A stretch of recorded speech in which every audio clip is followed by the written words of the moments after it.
A 2 giorni dalla storica vittoria dello scudetto c'è ancora incredulità tra chi ha vissuto in prima persona questo grande successo, curando e facendo crescere la squadra orogranata giorno dopo giorno. È indubbiamente qualcosa di difficile da spiegare, anche perché non ci siamo ancora resi conto completamente di quello che abbiamo fatto e quello che abbiamo raggiunto.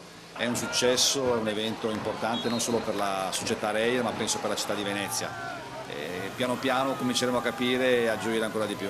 È un successo di tutti, è una soddisfazione mia perché comunque ho visto realizzare in questa stagione tante mie idee, anche perseverando in alcune scelte che all'inizio potevano sembrare diverse. Questa credo che per chi fa qualunque tipo di lavoro poter perseguire con l'apporto e l'appoggio di tutti.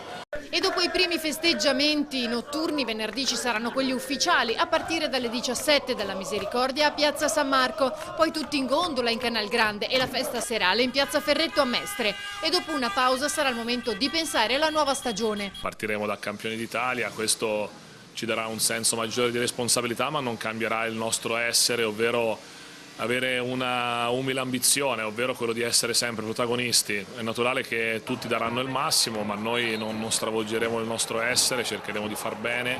Poi nello sport c'è di mezzo una palla, c'è di mezzo tante cose, il campo parla sempre al di là di quelli che sono i discorsi o le cose scritte sui giornali e poi il campo darà le proprie risposte.